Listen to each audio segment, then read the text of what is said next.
تاریخ کی سب سے خوفناک آفت خیبر پختونخوا، کشمیر اور گلگت بلتستان میں فلیش فلڈ، کلاؤڈ برسٹ اور طوفانی بارشوں نے تباہی مچا دی۔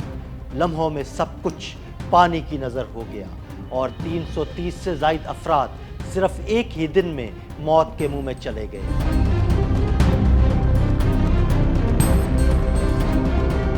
خیبر پختونخوا، گلگت بلتستان اور آزاد کشمیر میں طوفانی بارشوں، بادل پھٹنے، لینڈ سلائیڈنگ اور سیلابی ریلوں نے بڑے پیمانے پر تباہی مچا دی۔ مختلف حادثات میں اب تک 330 سے زائد افراد جاں بحق ہو چکے ہیں۔ صرف بونیر میں قدرتی آفت 213 سے زائد زندگیاں نگل گئی، جبکہ کئی افراد تاحال لاپتہ ہیں۔ بونیر کی تحصیل گدیزی اور پیر بابا کا علاقہ سب سے زیادہ متاثر ہوا، جہاں گاؤں کے گاؤں صفائے ہستی سے مٹ گئے۔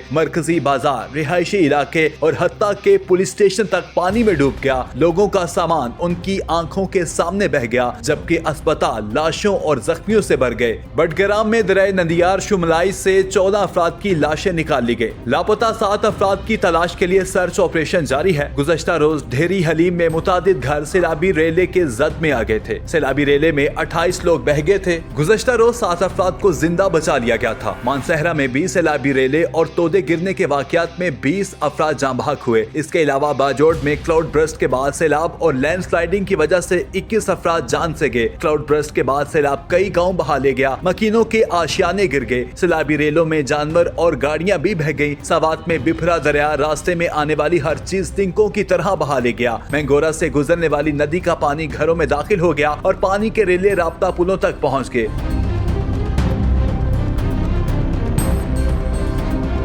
Provincial disaster management authority Khyber Pakhtunkhwa نے گزشتہ 48 گھنٹوں کے دوران بارشوں اور سیلاب سے ہونے والے جانی اور مالی نقصان کی تفصیلات جاری کر دی ہیں۔ پی ڈی ایم اے کی جانب سے جاری اعداد و شمار کے مطابق بارش اور سیلاب کے باعث حادثات میں اب تک 307 افراد جاں بحق ہوئے۔ جاں بحق افراد میں 279 مرد، 15 خواتین اور 13 بچے شامل ہیں۔ اعداد و شمار کے مطابق مختلف حادثات میں 23 سے زائد افراد زخمی بھی ہوئے۔ زخمیوں میں 17 مرد، 4 خواتین اور 2 بچے شامل ہیں۔ صوبائی ڈیزاسٹر مینجمنٹ اتھارٹی کے مطابق بارشوں اور سیلاب کے باعث مجموعی طور پر 74 گھروں کو نقصان پہنچا، 63 گھروں کو جزوی نقصان پہنچا، جبکہ 11 گھر مکمل طور پر تباہ ہوئے۔ پی ڈی ایم اے کا بتانا ہے کہ حادثات سوات، بونیر، باجوڑ، تورغر، مانسہرہ، شانگلہ اور بٹگرام میں پیش آئے۔ ادھر آزاد کشمیر کی وادی نیلم میں سیلابی ریلے دریا پر بنے 6 رابطہ پل بہا لے گئے۔ مختلف حادثات میں 11 افراد جاں بحق ہوئے۔ مظفر آباد میں کلاؤڈ برسٹ سے ایک ہی خاندان کے 6 افراد سمیت 8 جاں بحق ہوئے۔ آزاد جموں کشمیر کی اسٹیٹ ڈیزاسٹر مینجمنٹ اتھارٹی کے مطابق شدید بارش کے بعد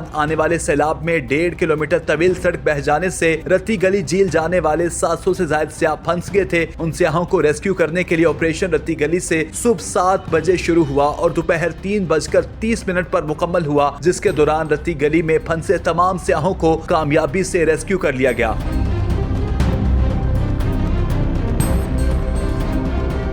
ایس ڈی ایم اے کے مطابق ریسکیو آپریشن کے دوران وادی نیلم سے 98 گاڑیاں اور 700 سے زائد سیاح محفوظ مقام پر منتقل کیے گئے۔ گلگت بلتستان میں سیلابی ریلوں سے مختلف علاقوں میں تباہی ہوئی۔ اسکردو میں بھی 5 پل دریا برد ہو گئے، جبکہ چیلاس کے اوچھار نالے میں متعدد افراد بہہ گئے، جن میں 10 افراد کے جاں بحق ہونے کی تصدیق ہو چکی ہے۔ نیشنل ڈیزاسٹر مینجمنٹ اتھارٹی کی جانب سے جاری تازہ ترین ایڈوائزری میں خیبر پختونخوا کے سیلاب سے متاثرہ علاقوں سمیت ملک بھر میں مزید بارشوں کی پیشگوئی کر دی گئی۔ ڈی ایم اے کی ایڈوائزری کے مطابق 18 اگست سے 22 اگست تک خیبر پختونخوا میں چترال، دیر، ہری پور، کرک، کوہاٹ، کوہستان، خیبر، کرم، مانسہرہ، محمد نوشہرہ، مالاکنڈ، چارسدہ، ایبٹ آباد، بنو، بنیر، ہزارہ، پشاور، سوابی، سوات، وزیرستان اور اطراف کے علاقوں میں معتدل سے تیز بارش کا امکان ہے۔ ایڈوائزری کے مطابق گلگت بلتستان اور آزاد کشمیر میں 18 سے 22 اگست کے درمیان استور، سکردو، ہنزا، شگر، باغ، وادی نیلم، مظفر آباد اور اطراف میں کہیں کہیں بارش متوقع ہے۔